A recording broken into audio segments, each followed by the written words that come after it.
In an attempt to transform the protest into a constructive political thought process, Citizens' Voice, an active citizens organization, convened. The meeting highlighted the need to have coherent representation and a plan of action so as not to reach political deadlock.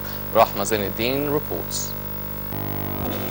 It felt different being in a conference room, but in this case it was a good different. Citizens' Voice is an organization that includes members who have been active players in the protests and are wholehearted supporters. It was emphasized that the members were still active on the street, but see the need to sit and discuss the legal politics that would be implemented and how.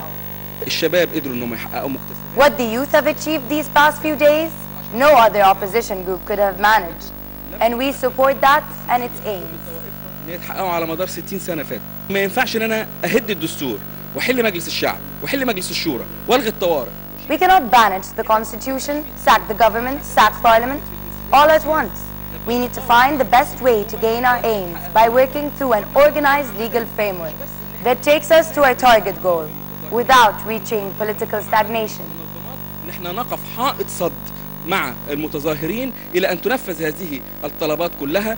With the presence of judges and figures that have attempted to implement change in the past, such as Ahmed Miki and Ibrahim Darwish, and others that have exposed themselves to the legal jargon, the protests have shed light on the dangerous problems, such as the handicap in executing much-needed actions by governors, transparency, and more importantly, having watchdogs over government members, so that the amendments created are made sure to be implemented.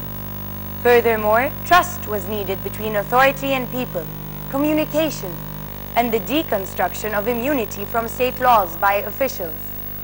We are going to produce what we call policy papers because we are afraid that people always think about constitutional amendments. This is not enough. Laws, regulations, for example, the freedom of universities in Egypt, the freedom of youth centers, the freedom of political parties, the freedom of media, all those must be assured and must be advocated. All in all, a much-needed conference.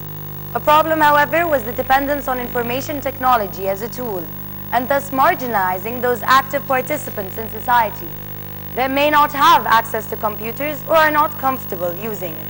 The organization attempts to reach out to all sectors by having 10 sub-organizations. Rahma Zainuddin, Nile International.